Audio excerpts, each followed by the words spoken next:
was when it hit? What were you in the middle of? Were you about to open something? The beginning of March, I think, is when we got the final word that everything was shutting down. So we were in the middle of a lot of projects. We had just closed Oslo, so we were able to get Oslo closed at the end of January, and we had moved into our youth theater show. So they had rehearsed, and we had mounted She Kills Monsters with the Los Altos Youth Theater, and they made it through the first week, and we were trying to figure out what was going on, and got the word down on I think it was like Tuesday or Wednesday of that week. We got the word down from the county and the city to shut down. We actually kind of got the word from the county kind of sideways, and we contacted the city to tell them what we were thinking of doing, and the city said, "Oh, good, thanks for calling us, because if you hadn't, we were going to call you and tell you to shut down." So that's what happened with that. So the students got to perform one weekend, but then had to shut down and had to close down for the second weekend. And we were in the middle of rehearsals and the sets being built for the spring musical of Sunday in the Park with George. And that musical actually had to stop rehearsals even before we got the word to close down, because they were rehearsing over at Menlo School, and Menlo School had a mini outbreak there. So they had to shut down rehearsals, and we're trying to figure out what to do. And then everything just started moving real fast. So we shut down Sunday in the Park with George and told them to hold. And we told the final show, which was Steel Magnolias, which had already been cast, and Judith was in, correct? Yes, Judith was in. That's now I'm confused about who was in what. Told them to hold. They hadn't started rehearsal yet, but they had already, they were getting ready to start that. And then, like everybody else, like you guys, it was kind of a what are we doing kind of game. Let's hold and wait. Let's push off decisions till the last possible moment. Let's just deal with the first kind of decision in front of us and kind of hold for a few weeks. And that's kind of what we spent the springtime doing, kind of making a plan, watching that plan kind of evaporate into the uncertainty about what was going on, make another plan, watch that plan evaporate into the uncertainty, and so forth, kind of into the summer. Yeah, it was plan B, plan C, plan D. I know, I Yeah. remember Yeah. we started Coded, a world premiere, and we had previews, and then we never had opening night. Yeah, I know that a lot, everybody. I mean, we were just talking before with Michael and Max in a show at Hill Barn that made it to its first preview night, I think, and or its opening night, and that was the first and last performance that they got to. So it was a strange thing. You know, theater is obviously is a thing that's planned out in long time ahead, and things get rolling over long periods. And so, you know, not being able to kind of operate in that mode, it was kind of jarring, you know, not to be able to kind of predict anything. And so not being able to project forward or plan forward kind of, for us, kind of put us in a real just kind of freeze for a little while. Oh, sure. But you got back on your feet and you launched this terrific season. And it's been so interesting to see how theater companies have handled this in different ways, because some people have recorded shows, some people have had outdoor shows, some have done audio only podcasts. And you decided to do a mini streaming season with 3 solo shows streamed live from the Bus Barn Theater. How did you come to that point? How did you decide to go that route? So that was kind of plan F.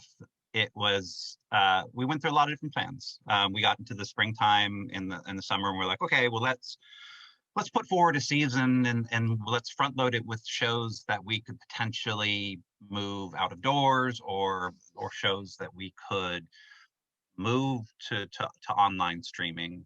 We thought if we couldn't have an audience in place, we weren't anticipating that we couldn't have, you know, artists interacting. That was still kind of when we were up and down in the summer, and things were a little bit less crazy in the early fall.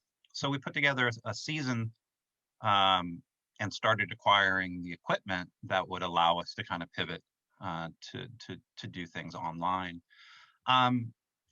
And we immediately ran into issues around rights when we tried to reach out to the rights holders to renegotiate the rights to be able to do them in a streaming fashion. We found, and I don't know what the others, that the rights holders weren't really prepared for that conversation. They weren't set up for it. They didn't. They were really wary about it. And so we're going to open with Tiny Beautiful Things, and Jeffrey Lowe directing. And we thought that we could do that show in a socially distant way. And what the county had released at that time was guidelines that would have allowed us to be able to do that show as long as the set was constructed in such a way that the artists were a good distance from one another. But the rights holders balked.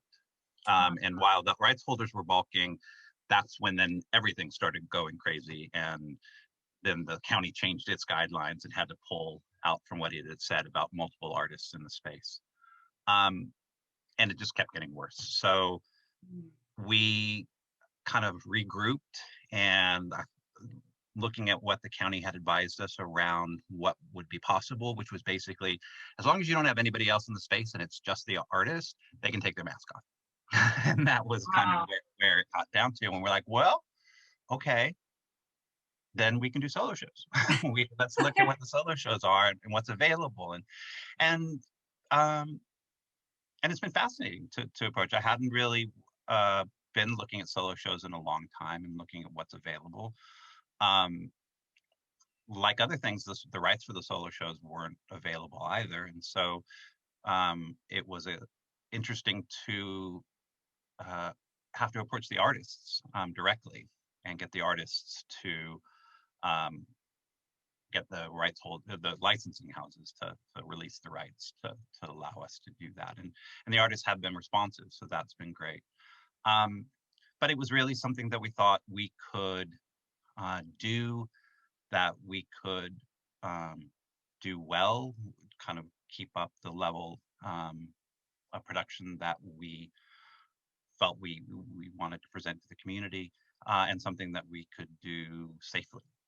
So we put it together really quickly. I reached out to Judith and Michael and Max and Roneet before I even had the rights to the shows. I kind of said, hey, we're thinking of doing this real quick. I have the equipment. I'm going to do it. They all said, yeah, let's do this. And we moved fast. And like I said, with Max Roneet, I think we had like a 5-week runway from the time we had the conversation to the time that the show launched, which everybody knows is for doing theater is incredibly short runway to get something up. And for the show that we're coming up with Michael, it took a while to get the rights. We actually had to get the playwright involved, and he did. And so we were going back and forth for a little while until the rights house finally released it.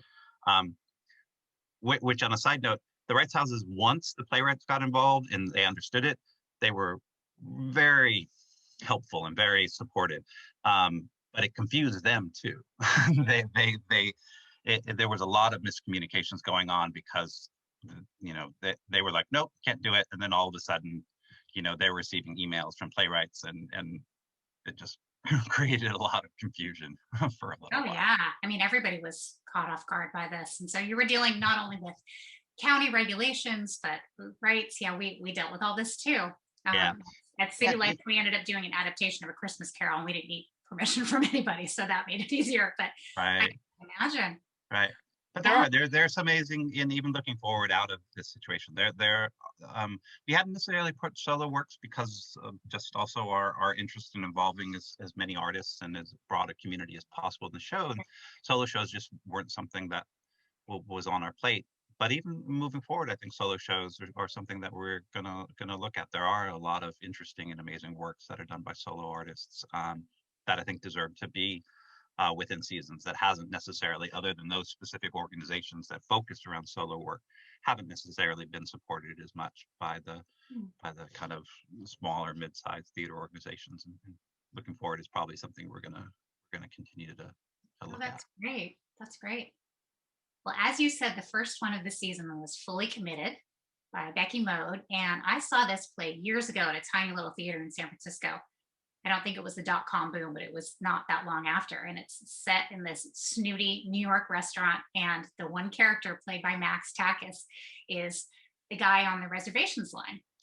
And he plays not only that guy Sam, but everybody who calls in. So it's the entitled people, and then his family members, and I think you're the chef too, and just about everybody. Roneet directed, Max acted. You are a married couple, so you can be in the same room, which is great. Tell us, oh, and you're muted still. Unmute yourself and tell us. Tell us about how you approached this show. What let you, so you were told you had 5 weeks to get ready for it. Max had about 100,000 million lines to learn. And Roneet kind of had to live in the same house with all these characters too, which I think is hilarious. But how did it start out? Tell us the Fully Committed story.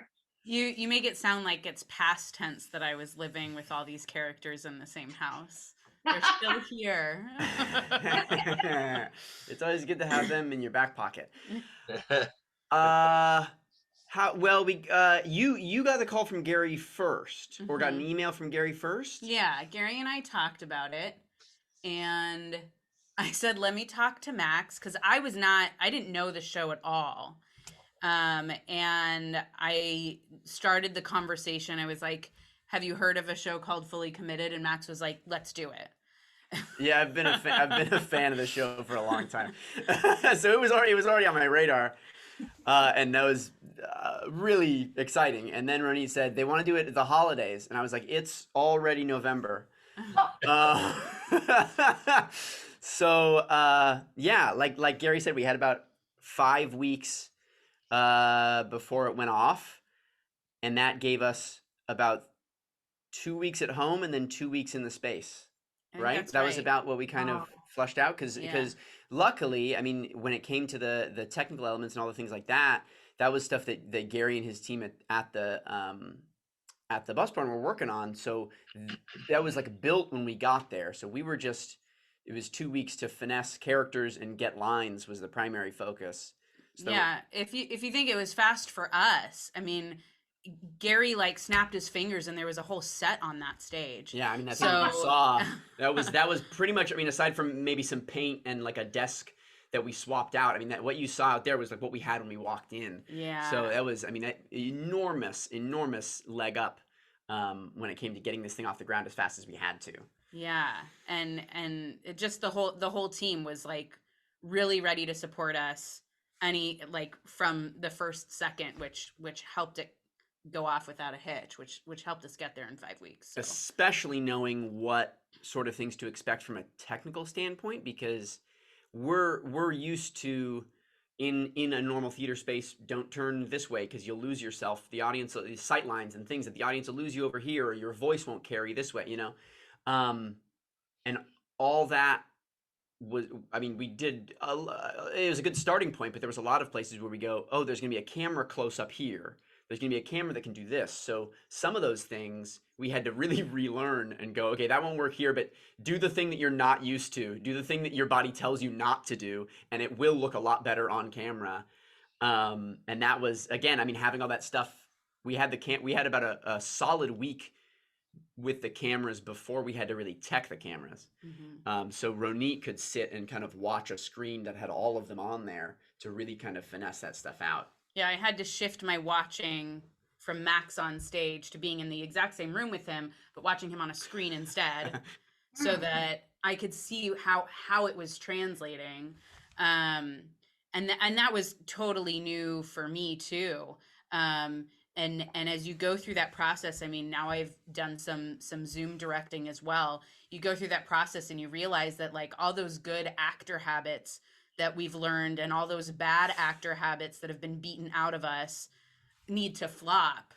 And it's like, it's a bizarre transition to, sitting on those instincts that have been taught to you, and then going back to these old things that you're like, oh, I would never do this on a stage in front of an audience. That's so interesting. I didn't think of that part of it. Yeah. Yeah, I mean, the thing that came to my mind was at first was it's a comedy. You don't have anybody in the room laughing. That must have been the biggest challenge. I didn't even think about the camera part, but I bet the not laughing thing was a challenge too.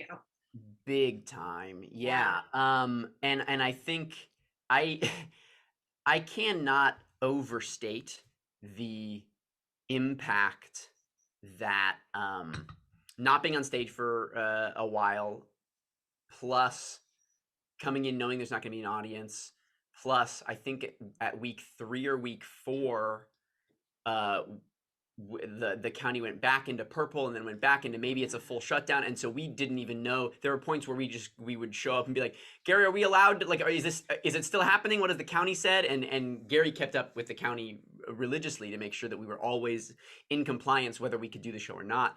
But the impact that all of that has on your brain as an artist is it's you, because we all want to give absolutely 100% to these things, but you also wonder if it's going to be taken away again at the last minute after all the work you've done. And like we talked about how there were shows that got one night, and like Gary said, there's so much planning that goes into it that to have that all kind of snap away is that never leaves the back of your head.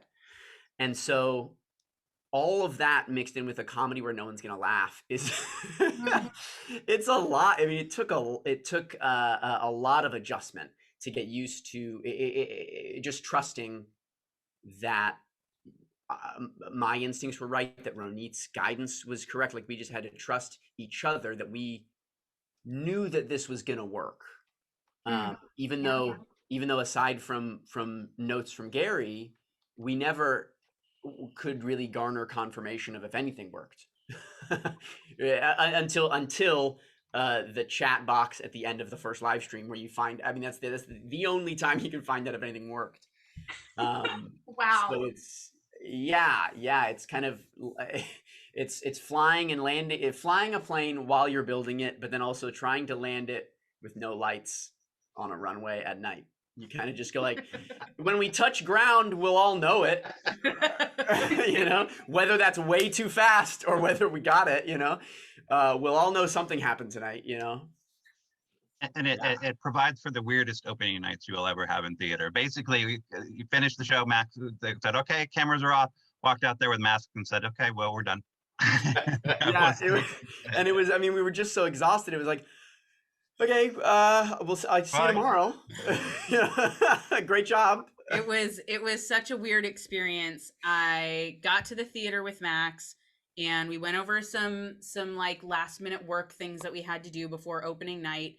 And then I hopped in the car and drove as fast as I can so I could catch opening night from my couch. It's so bizarre. It was an odd experience, and I was like in the car with all of this like energy from opening night, and I was like, I'm just gonna go home and sit with my dog and watch Max on a screen. This is like so strange. Yeah, that's so bizarre. So bizarre. Robert, I think you had a question. Do you have a question you wanted to throw out? A couple out. Max and Roneet, on behalf of all humanity, I just wanted to thank you for you guys' performance that night. I mean, it was just fantastic. I mean, it was funnier than heck. It was really kind of hard to watch it because I was on the floor laughing around and flopping like a fish.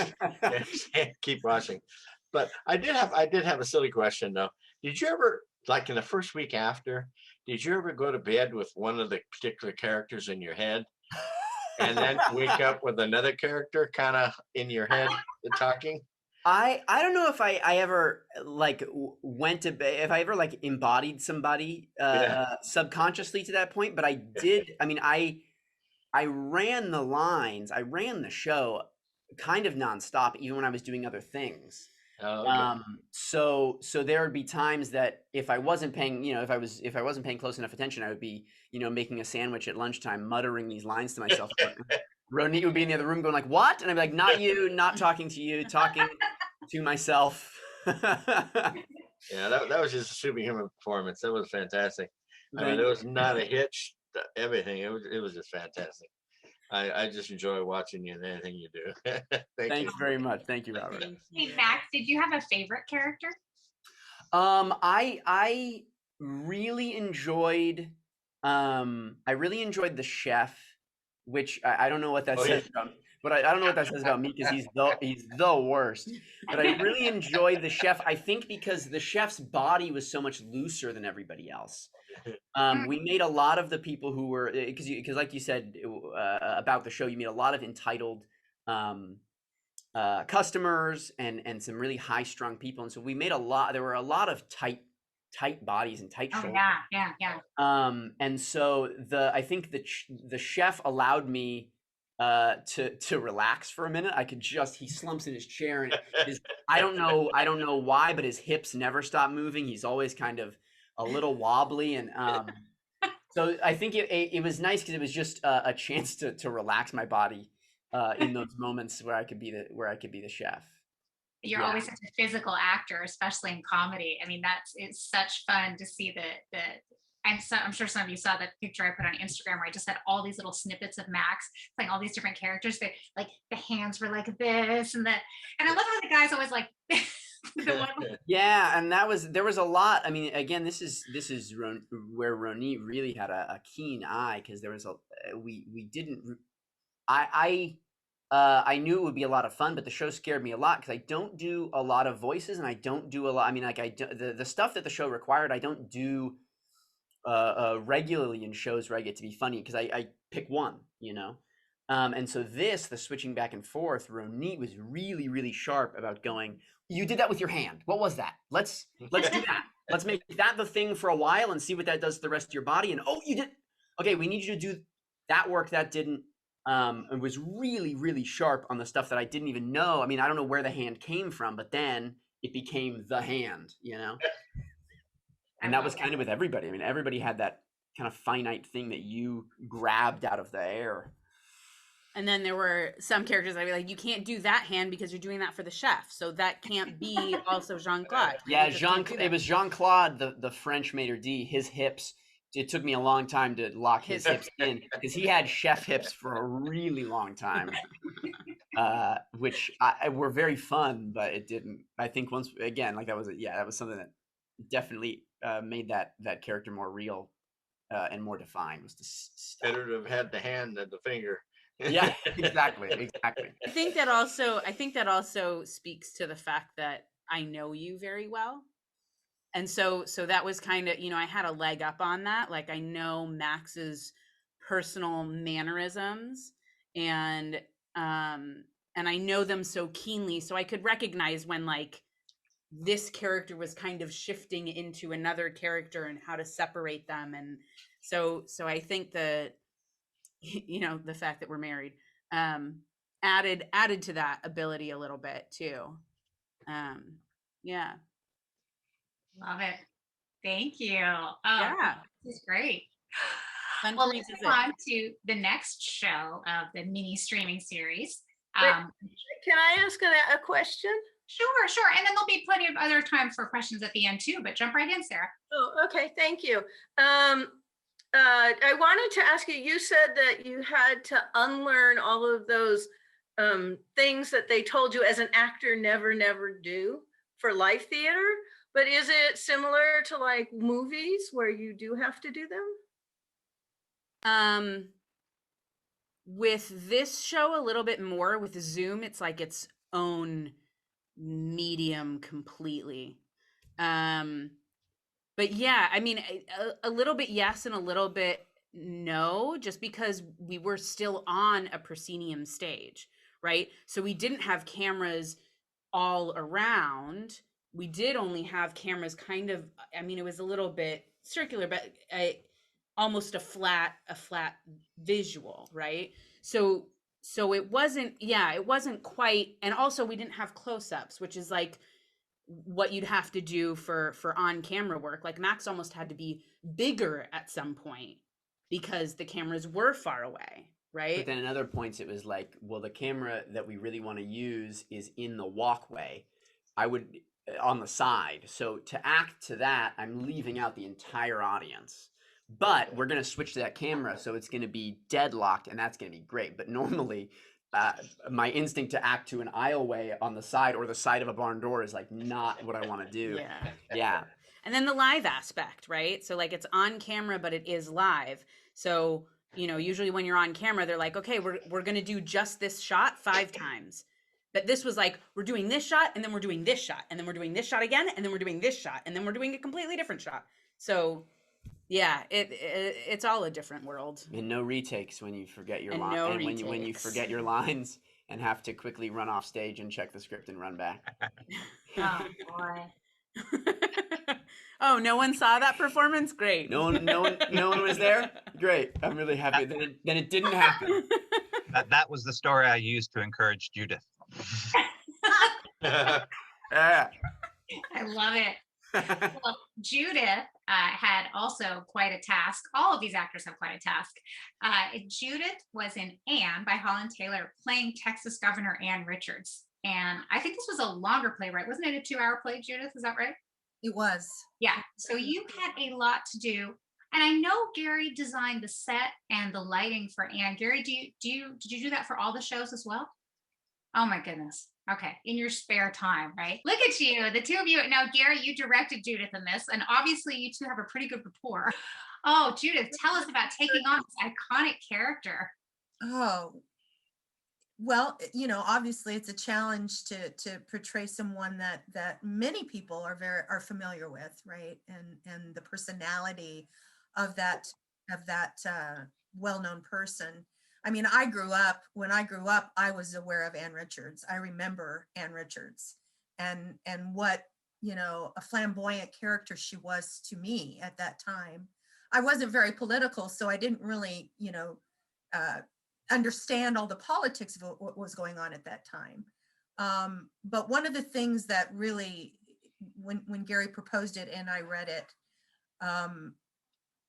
was how true these words are even today, how, you know, everything changes and everything stays the same. We are still facing many of the same things today that she was talking about back in the 90s. It's nothing new, right? I think there was perhaps, of course, you know, we've evolved in different ways, but still the issues are the same. Many of the issues are the same. And in watching the videos, I watched a lot of videotapes of her, whatever I could find, watching her talk, watching her, you know, mannerisms, and hearing her speak the words, some of the words that I actually did speak, you know, just made me fall in love with this character, this woman, and what an amazing woman she was. Flawed, obviously, very flawed, had a lot of flaws, you know, an alcoholic, for a period of her political career. And a taskmaster to those that worked for her and with her, but still a woman of great conviction, a woman that had true beliefs in what she thought was right in the world, what should be right in the world, what should be fair. As a person, I've often been accused of my sense of fairness being a little overblown, but she spoke to me. She spoke to me as a person, and so it was quite an honor to try to bring that personality to life, to bring that conviction to the stage. And there's my cat behind me, saying hello. You know, Gary and I worked hard, and he was absolutely a mentor in, you know, advising me in mannerisms, in helping me, you know, with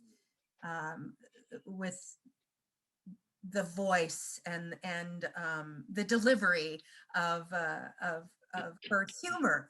One of the wonderful things about Anne, and if you watch a lot of the videotapes that you can find, you find she is very humorous. She has a really quick wit, and is always playing that card during her speeches. It's never all just seriousness, you know.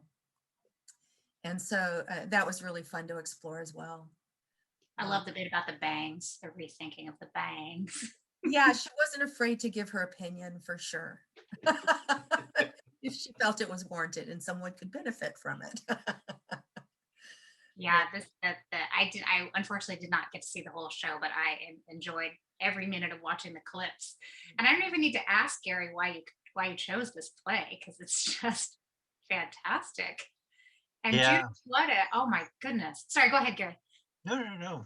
I mean, it was. I mean, and we chose the play. I think I contacted Judith soon after I had contacted Max Roneet. So I think it was around the beginning or middle of November, just after the election, I think is when it happened, and when that craziness was happening, and it was at that time I thought really important.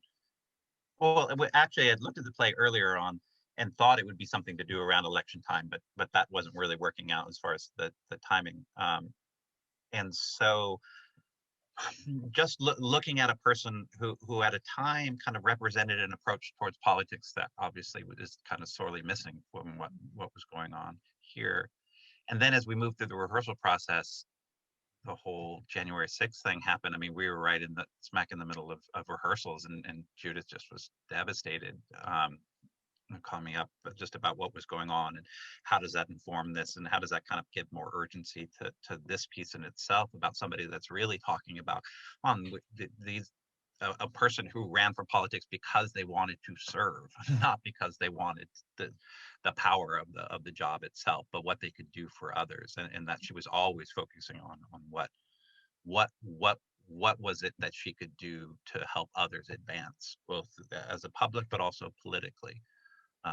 So I thought it was it was an important thing to do, and unfortunately the events that kept happening just made it even more so, as we got towards the opening. Yeah, and the diversity of government. I love that her platform for running for governor of Texas was to create a government of the people that looked and resembled the population of the state. And I think, we have been slowly moving toward that as a nation. And, and again, the presidential election with a woman and a woman of color being vice president, I just could feel her smiling from heaven that, that these were her precepts. This is what she believed in, that we should have a government that represents what the population is, what the people in our country are, not one strata, not one race. It needs to be everyone, participates in government. And yeah, it meant a lot to me to play Anne, and I'll always be thankful for Gary asking me to do so. It was a challenge, 2 hours of dialogue, and the only person you have, is off stage and recorded. And and she won't even talk if you don't get the line right. She won't come in. It was pretty daunting, but all in all, it sort of all came together. I did have a lot of notes written on my desk pad in case I lost my way. I could look down and try to find, okay, that comes after that, right? That phone call goes into that. But fortunately, I didn't have to refer to that too often. Didn't have to leave the stage. I didn't have to leave the stage to get my script, and I didn't have it in my desk drawer. I did think about having it in the desk drawer. But I would agree with Roneet and Max in that coming into the theater as an actor that had worked there many, many times in the past, and learning how to restrict who I'm talking to, because, if there had been an audience there and it was Anne, I would be talking from one side of the audience to the back of the audience to the front of the audience. I would be taking everybody in. And my natural instinct was to do so, was to try to do so. And Gary would always go, you need to stay within this and this, right? Stay within this and this. And so learning that, it took some time to be able to adjust to that. And then you add the cameras, like which camera am I looking at at this point? I sit down, I might be looking at one, I stand up, I'm looking at another, and beginning to work it with the cameras was also a huge learning experience in how do I make that transition from camera to camera, right? And make it seem seamless, or make it seem like I'm still talking to everyone, or I'm still, engaging with whoever is out there that I imagine. Because I still imagine, a full theater. And so it was challenging, but it was also, for me, extremely exciting to be learning it and doing it and understanding that this is possibility for the theater, to be able to present live theater in this way that can bring somebody on the other side that you don't even see into the theater with you, right? And hopefully engage them like they do feel like they're sitting on the front row, and part of the experience that they may have had before in attending live theater. Not having laughs is hard. Yeah. But luckily, I think we had one evening where Gary, and I can't remember Gary's last name, but our assistant, Gary Ferguson. Yeah, Gary Ferguson came in and sat up in the house and provided some laughter at moments that really helped me solidify, that, okay, this is funny. There are some funny bits here, that I can hang my hat on. So that was very helpful through the process. And yeah, I mean, the support of Gary and of Ken, who was running the sound and the videos and so forth, couldn't have been better.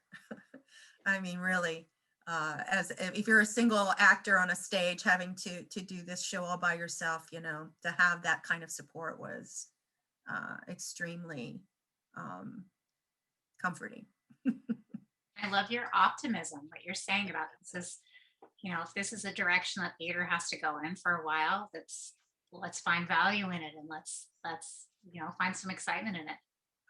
I think it made me extremely hopeful. And when Gary asked me to do it, I was like, this sounds really great. And then when I saw Roneet, Max's show that Roneet directed, and I watched it, I was just like, yes, this is great. This is an experience. This is something that people should see, and that it does bring that live feeling as you're watching it on the screen, that this is a performance. This is a theater performance. It isn't Zoom. Nothing against Zoom, but this was what I feel theater is. And until we can get into an actual space and have that energy within that space, at least that the energy is, hopefully, that is being expended within the theater is creating energy in the ethernet, to the people sitting on their couches. Yeah. Am I the only one with goosebumps? I don't think so. That's lovely, Judith. I got a question for Judith. Yeah. Playing the play, most of the play with your shoes off, was that your invention, possibly to be more comfortable, or did Anne do stuff like that? Did you get it from her? I thought that was kind of cool. It is in the script. Oh, it was? She takes her shoes off at certain points. I don't know that we took them off at the exact same points. Yeah. But it obviously was something that she did, again, because Holland Taylor researched this woman, to the nth degree. So yeah, I think it was something she would get tired of wearing those shoes. Those shoes pinched her feet, and she would throw them off in her office, right? Whenever she needed to. Yeah, made it for a very human character. I do the same thing at work. I was in the office. I love it. Thank you, Robert. Well, if you're watching this and you're thinking, well, these are great shows, but I missed them, never fear, because there is one more in the season that hasn't started yet. The third and final show in the streaming series is Thom Pain, Based on Nothing by Will Eno. Your show dates are February 26th through March 7th. So that's going to be live. And that is starring Michael Champlin, also directed by Gary. And I could describe it, but I almost think I want to let Michael jump in and tell us about this character you're playing, because Oh, I was going to say you could describe this. I'm fascinated to. well, hear that, there's a too. couple. Well, it's funny because I jotted down a couple of things when I read the script. This is a long, it's a wry monologue. It's sardonic. It's surprisingly uplifting at points. It's really hard to describe. This was a finalist for the Pulitzer Prize in drama, and there are a couple of descriptions that I really like. At the beginning, when the playwright is describing Thom Pain, he says, Thom Pain believes and feels almost everything he says at the moment that he says it. And I love that, because then the next moment you never know what's going to happen. Mhm. And then there's another part that I just love. In the play, one of the audience members gets up and leaves, and that's written into the script. There's actually a bunch of audience interaction, which I'm going to have to ask you about how you deal with that. Yeah. But after that person leaves, then Thom Pain says, I strike people as a person who just left. Uh-huh. Which Yeah. I love. So Michael, tell me about your character. Gary, tell me about the character. Both of you, take it away. Yeah, it's this has been a absolutely fascinating character to try and get into. I've obviously been thinking about that a lot, and in contrast to what Max obviously had to do, and what Judith had to do. I mean, Max had, what was it, Max, 40 characters, something like that. So each one of them had to be very specific, and you have to find a very specific character. And Judith is based off, her character obviously is an iconic figure, or a real person, and there's a whole history, and people don't know who she is, so she has to be true to that person. And as an actor, having done plenty of characters before, you have to find something in yourself that you can connect into that character to make your performance true, right? So in approaching the character of Thom Pain, I was like, okay, where can I find something in myself, to bring into Thom Pain? Because reading the script, it's fascinating. I love it. The script is phenomenal, but it's somewhat daunting to kind of go into, because you're like, okay, what piece of me kind of goes into Thom Pain to create this Thom Pain? And through the process, Gary has helped me kind of flip that entirely, so that it's okay, where could I find a little Thom Pain in me? Because the character, I think, exists, and one of the things that I think is going to be fascinating to hopefully hear from people who watch this is where they find Thom Pain in themselves. Because I do not think it's necessarily, and I know that may sound vague, trust me, that's consistent with the show. But I don't think that it's necessarily saying, okay, I have to create this very specific character, because the more of me that I can actually infuse into Thom Pain, I think the more Thom Pain comes out, if that makes sense. So it really was kind of a stripping away of a lot of almost the way that Roneet was, describing the process of acting, in this type of environment. Going into a character like Thom Pain, Gary keeps saying, let's go a little more genuine with that.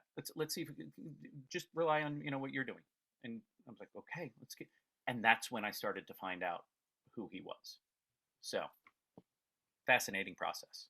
And for those of us who haven't read the play, I have, but for people who haven't read the play or seen the play, what is it about? What is Thom Pain talking about? Yes. You know what? It's Thom Pain. I mean, I think that description, and obviously, as Will wrote it, he feels and believes everything in the moment, but he kind of tells you everything that he's talking about as he goes through, and it's it's not giving anything away, but he says, look, we're going to be doing, a little something in here on, the themes of, fear and boyhood and hate and nature and, the nature of performance. And it's all encompassing. It's so, I think, going to be incredibly relatable to everyone coming in at one angle or another. I don't mean to, again, kind of sound vague about it, but it's so many things that every single person experiences in their life through specific stories at times or random tangents. But I'm telling you, it connects. So, or I hope it does. That's our goal. So Yeah, it's kind of universal and specific at the same time. It tells about things that very. happened in his life and difficulties he went through as a child, but it's all sort of universal. I forgot too, I have a picture of one of the New York productions. This is the guy from Dexter playing Thom Pain. Not me. That's not me. That's just what everyone knows. Yeah, that was one of the New York Times reviews. And there are a couple of different productions that were reviewed in the New York Times, but the Times was just, especially the first one. If you've read that first review, the Times was just like, this was a perfect evening at the theater. I've never seen a review like that. It's a fantastic piece, and I think, you know, the fact that we're doing it because, I mean, as you described, you know, this is meant as a live production, and I think that adding it in this live streaming format adds a whole new layer to all of that they were describing, and I think it brings even you know, more resonance, more kind of truth, at least in our day and age, the experience that we're all living through right now. I think it's ideal for, you know, what we're all going through. Will, you know, in a lot of his works, and definitely within Thom Pain, focuses on it. But if you look at his other works, if you look at Middletown, um, focuses on the kind of existential crisis through everyday life. And so he structures his stories, he structures his events, not on these big kind of dramatic change events, but tries to simplify it down to everyday people and everyday activities, and looks at what you might consider large and philosophical and existential and life or death issues that we approach through washing the dishes. And so in a lot of ways, where the challenge is, I think, for audiences with Will, you know, it flips the story. What's happening is in the internal struggles of the characters, not in the action of the play. And so in a traditional narrative, people are really focused on the action and the change that takes place in the action. Well, you know, not much changes in the action, but it's all about the person's kind of journey about trying to figure out and the conflict that they have themselves. And in this play, there are many. One that really rises to the surface is the conflict between us as feeling beings and us as thinking beings, and where that gets us in trouble, and where that gets Thom Pain in trouble. And he spends a lot of time kind of focusing on or coming back to that issue. I'm a feeling, I'm trying to feel, I'm experiencing this, but this is just getting in the way. I can't stop this. And every time that this rears its head, it doesn't work. So how are you doing the parts when there's audience interaction? Is it That you? you'll have to see. Okay. Don't want to be any spoilers. That is the playwright had that question too. So the playwright, in order to do the piece, he wanted to know and have a conversation about that, and we did, and he's like, okay, well, as long as he had some specific requests that he wanted in order to maintain the integrity of the piece from his perspective. Of course. And I think that we found a solution that does that. It does add a different spin on it. Ultimately, it adds another layer to the piece, as far as communication and connection, and kind of isolation and alienation, but it doesn't dominate the piece, which was the worry of the playwright, that by doing that it could dominate it and change the meaning of the piece. But I think we found a good tactic to use. We'll see. And as I said, it starts February 26th. So Yeah. next week, February Yeah, 26th through March 7th. And can you tell camera work soon. can you tell folks the days of the week and the times of the show?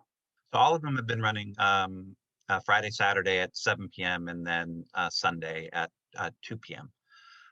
So for six performances, which is also a unique thing for us to do, and it's an interesting thing to spend and evolve and go so quickly into a piece and do it for 6 performances and then be done. But that's how it's been working out, and that's what the rights holders finally were willing to agree to allow us to do these pieces. But yeah, all the people were talking about this and mentioning it about the theater. What was ultimately really important to us. I mean, I know a lot of companies and your company too have been trying to figure out unique ways and ways that work within the ethos of the individual organizations. For me, we've been focusing at Los Altos Stage really for the past kind of 9 years on kind of transformation of space. And so environment has been really important to us. And like all organizations, that transformation, key part of that transformation is an interaction between live audience and live artist. And so even within this pandemic, when we're thinking about what do we want to do and how do we want to do it, continuing to maintain that live interaction kind of was a kind of a line for us, that we wanted that type of environment to continue to exist. We didn't want to go into a recording environment or an editing environment and provided a product that someone could kind of take away and kind of see and interact with on their own separately, but something that the audience kind of had to commit to the same kind of at least time space as the artists themselves to do it. And while that's been challenging for some people, and some people have been like, why can't I just get a recording and watch it when I want to watch it? Because that's how they're used to watching streaming things and things on their computer. We have, and I'm still pretty committed to maintaining for as long as we have to do this, the live interaction where people have been getting together in remote groups together, or people have been structuring events for themselves to watch these things and have, I think, responded to it having a limited time frame and a live time frame for it. And I think that's while this is,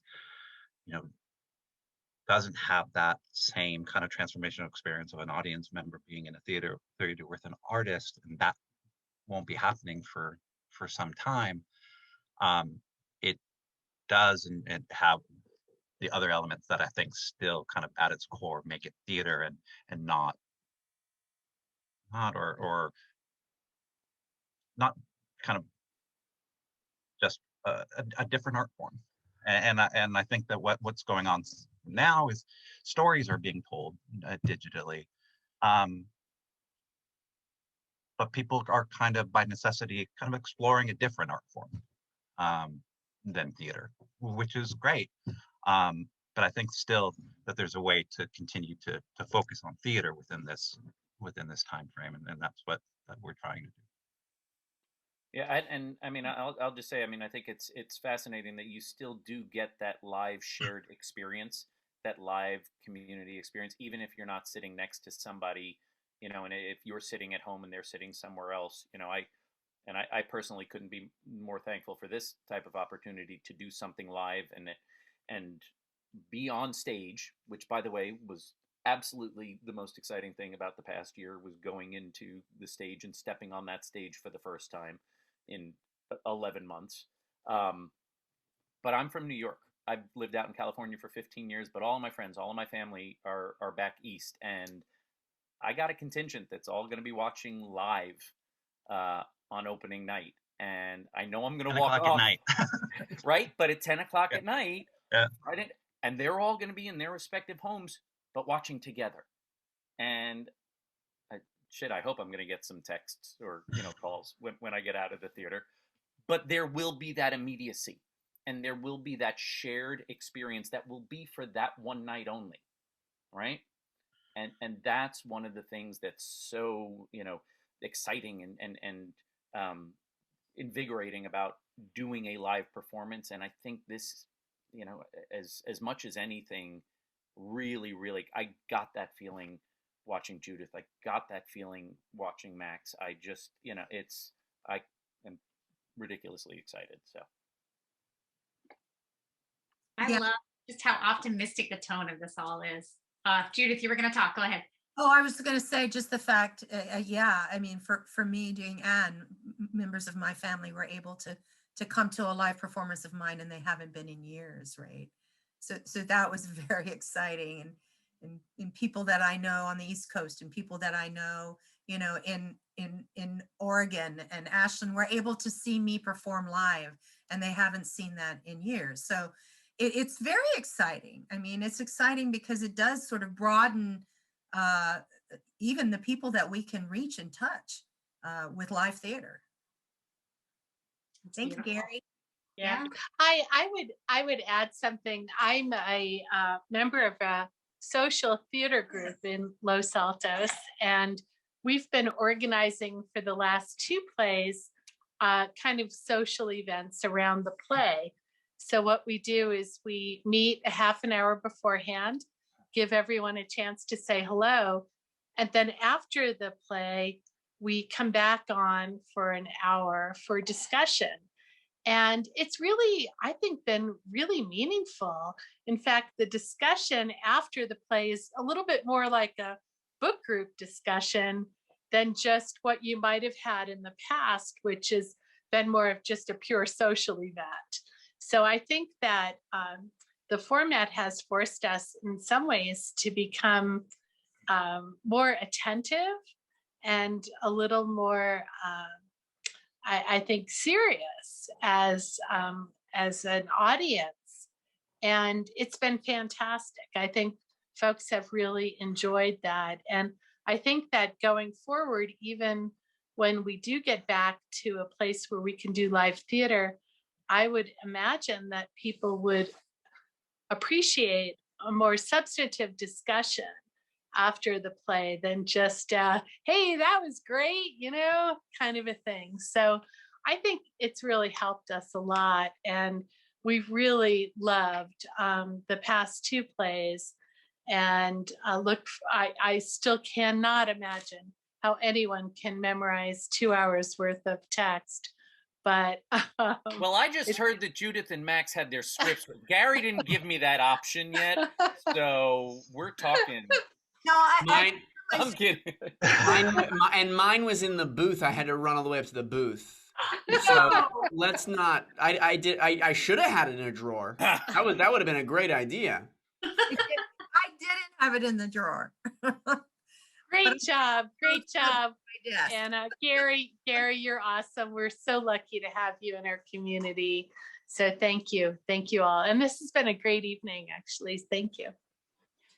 Thank you. Does anyone else have questions? We'll open it up to everyone. Feel free, type them in the chat, turn on your mic and talk. Anyone else have questions or thoughts they want to share? Just want to say that something that she touched on that's the beauty of all of this is that, for example, for Max, he had an audience member all the way from Cambodia. So it's really an opportunity for people who don't get to see you, who are far away, and your family members especially, to come in and watch you. So thanks. I love it. And I'm still kind of boggled. My mind is kind of boggled that Gary does all the scenic design and the lighting design as well as directing some of these shows and, being executive artistic director. And building and like installing, and it's crazy. And calling the live cameras as well. Oh my goodness. Having to call the show and switch cameras himself. While calling lights. While calling lights from a different room. I've learned that you can run run the light board off your cell phone, so that's been helpful. I love it. Yeah. Anybody else have questions? All right. When you guys had your intermissions, Did you guys spend them pretty much like going over your lines, or did you relax, or what? Judith was the only one that had Because intermission, but Judith had an intermission. Yeah. And one night I even did work emails. So Okay. So you felt comfortable with the lines, that everything was flowing and you didn't have to worry about that? yeah. well, I worried every night. Yeah. I came into the show very early every night and tried to run as much as I could. Yeah. Anything that I felt had been rocky the night before, Okay. I would try to run every day. Every day I was running lines before the show. Well, and the opposite of rocky was your accent, which was rock solid. That was compliments on your accent. Thank you. You know, I grew up around Oklahomans and Texans, so Oh, nice. And I will just say that I've been very fortunate that these artists agreed to help me out and help us out and do these shows. That they all are really a pleasure to work with, and has made a process that had to, by its nature of what's been going on, be very limited as far as the number of people involved. Intentionally kept the circle very tight as far as who was involved and when and where, but also the time frames being much shorter than we, when your company and our company and other companies are used to working with. And all the processes have been incredibly smooth and incredibly collaborative and have been really a pleasure to be a part of. It's wonderful. What is the best place for people to go to find more information? Website, social media? Tell us where people should go. Sure. Our Facebook page has stuff about the shows. Our website, losaltosstage.org, has a site that'll drive.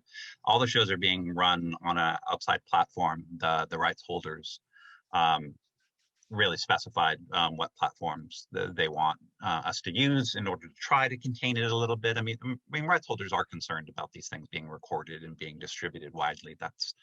This is what they do and need to be both compensated and protected. And so the site itself is Showtix for You. There are just a couple of sites right now that are facilitating this type of work, kind of being kind of gatekeepers to the streams. We're not able to just put them out on what you saw. The clips were from YouTube. That was just kind of testing during the final weeks of rehearsals, so that we could kind of get a sense before we pushed it out to the platform to do it. But so Showtix for You is the platform that we are using. So people can come and check out our site and then go to their site to be able to get tickets. This will be Thom Pain is going to be it's a fascinating work.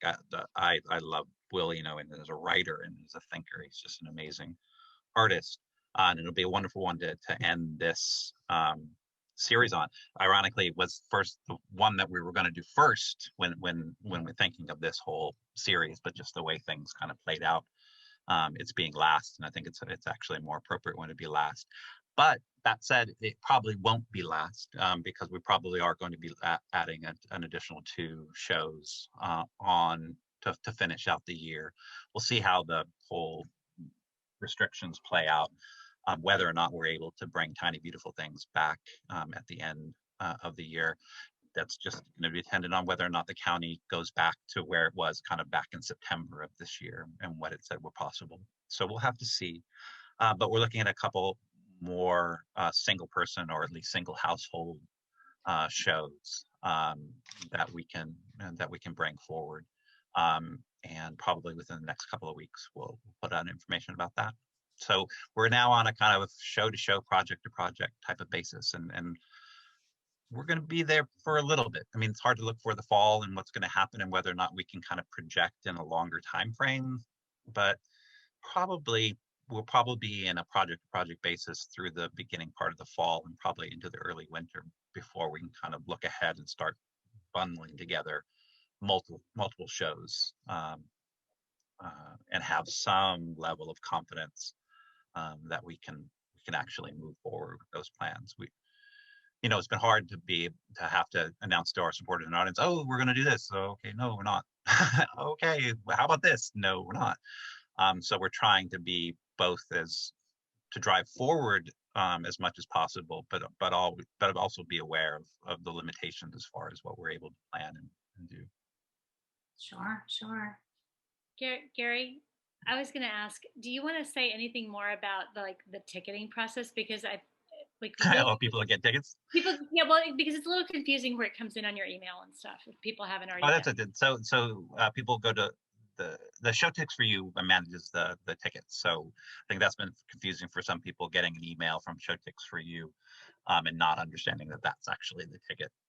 So if you do come see the show, you will go on to show ticks for you, you'll buy it, and they'll immediately send you an email, which actually is your ticket, the link. And unlike kind of a Zoom event or a not Facebook, a YouTube event, the link for show ticks for you is only good for the show, the specific show that it was bought for. It actually the limited link that won't work for any other time. And also, it's been interesting. It's a learning process, I think, for people who either are more used to kind of streaming services for using their computers. Seeing shows and seeing live stream shows has been a learning curve for a lot of people, technology-wise, accessing-wise. So hopefully, as we kind of move forward, those kind of bumps that we've run into can kind of smooth out. Also, it's been a bump in the sense that people's spam filters are set pretty high. So there's been a lot of tickets that have ended up in junk mail. So now we're trying to encourage more and more people to, if you can't find your ticket, look in your junk mail. That's probably where it is. Thank you.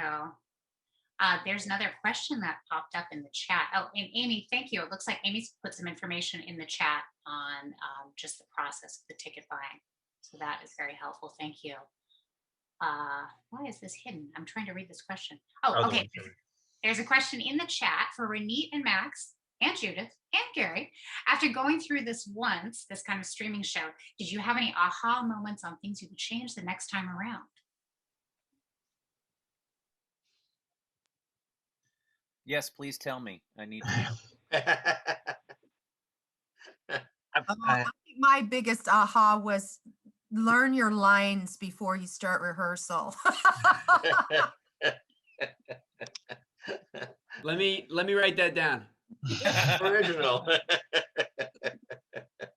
I think for me, what I would have just I would know now that it is something that we can do. I think the second weekend, like once we had it, and once I really bungled and forgot that line, the second weekend it was like, oh, we've proved we can do this. People have like commented and texted and said they watched it, they enjoyed it, like, and we're happy with what we did. We didn't feel like we were just, all right, let's make some art because we're supposed to be making art. Like, we felt like we did something new and cool, and we were really proud of it. I think what I would, that's the feeling that I probably go into. Obviously there's nerves forever, but I think that's the feeling that I would normally go into any opening night, is like, I'm very nervous about doing this, but I know we can. Whereas this, I was like, I'm very nervous about doing it, and I'm pretty sure we can, but we've never done it. No one's done it. We don't know what we're. Yesterday the camera didn't work. I don't know. Like, we'll figure it out. So I think just the confidence to know that it's gonna work. It's gonna work pretty close to the way you want it to. I think that's something that I would have. I would go back and come in with that. But I tell you, I gotta say, in all honesty, that was my aha moment watching you. It was because, I had agreed. I was like, yeah, I'm going to do Thom Pain. And I very much, yeah, Judith, I was like, okay, I need to be off book before I even get into rehearsal, or at least 80% of the way there. Because there were bits that, we had to work out to figure out, but it was almost daunting thinking and then when I saw Fully Committed, I went, holy that is, I'm going to do that. Oh, great. Yes. So, when I saw you and then I saw Judith, who gave me an oh shit moment, it was like, good, now I got to follow her, but okay. All right. But seeing that, it was like, yeah, this not only can it work, but it's really well done. and that's something that can be achieved through this medium blew me away. So I'm fortunate to be following, two phenomenal productions, because it gives me already that confidence to go in and go, yep, I know that that'll work this way. I've seen a play on this format before. Cool, I could do it. Okay. So, I think that the productions themselves have I wouldn't necessarily change anything about the productions. I think we were able that we went in there with a goal of producing something that we unapologetically, that we wouldn't have to necessarily compromise or apologize for the format that we were doing it, or feel like we put in this effort and this is the best that we can do, type of thing. I think that we were able to achieve a level that rivaled any of the shows that we were doing with full staffs and full audiences and the live experience. The change thing is not necessarily a change. It's just it's a huge learning curve. Incorporating live stream and incorporating live editing and multiple cameras is not just like adding an additional production element. It's kind of an exponential production element, and there's a huge amount of just not knowing what you don't know regarding how the hardware and the software is going to behave. And so each rehearsal, each production, new kind of, oh wow, I didn't know that was going to happen.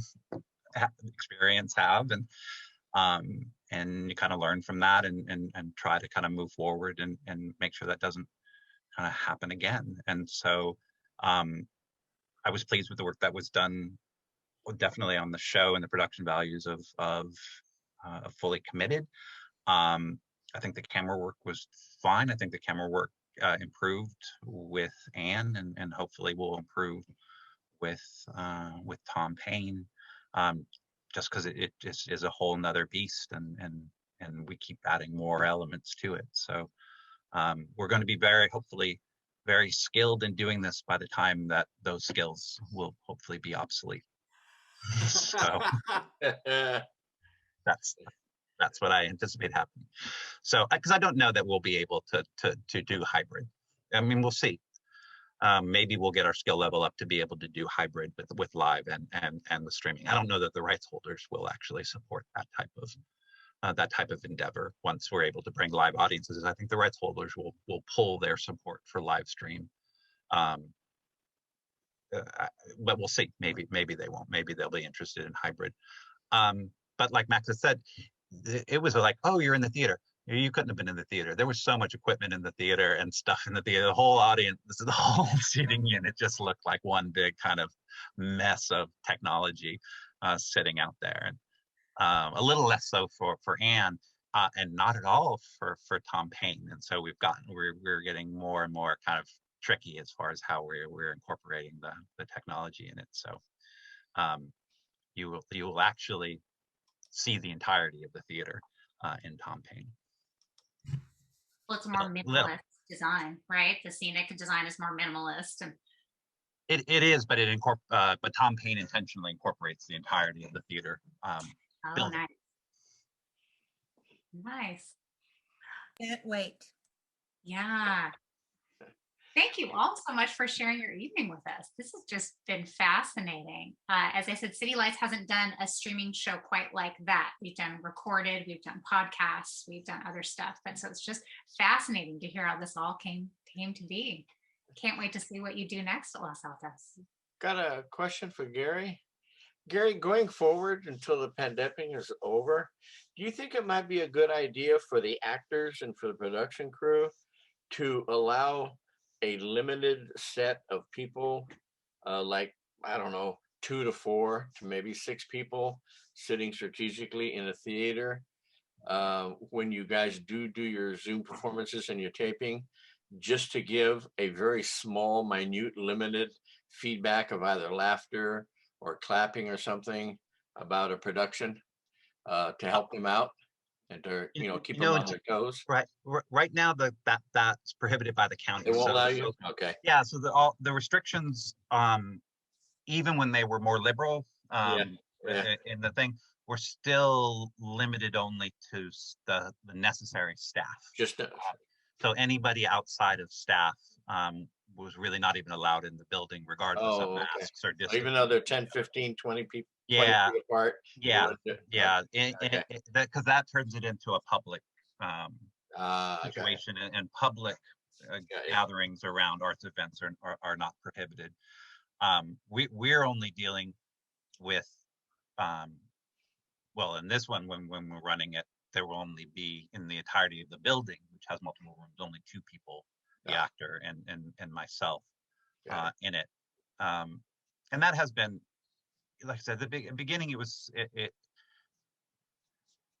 it for the most part wasn't like, how much work can I do? It really was about, how can I reduce the number of people that are touching and involved in this project. And that's what the county wants. That's what we want. And that's what the artists to be able to support and protect the artists. That's what's necessary to do at this time. And everybody's abiding by that. And it's kept everyone kind of safe and healthy. And so we want to produce this work. We want to engage artists, but ultimately we need to keep everybody safe. Thank you. Yeah, all good points. All good points. Any last words from our artists before we sign off? You guys are like, yeah, we said it all already. See Thom Pain. See you all there. See Thom Pain. Yes. Come on down. Can I say a last word? Please do. I just want to say that the Bay Area was most fortunate in having the pool of talent that it does. I mean, we are so spoiled. And pre-pandemic, I would go to 12 different theaters up and down the peninsula, and I would see a lot of these recurring, fantastic, talented people at different multiple theaters and everything. And we are so spoiled and so blessed and stuff. And I just want to thank you guys for just making life nice and livable. I mean, you guys have a fantastic gift, and thanks for sharing it. And believe me, even though now you can't see us during the performances, we're there and we do appreciate it. And God bless you.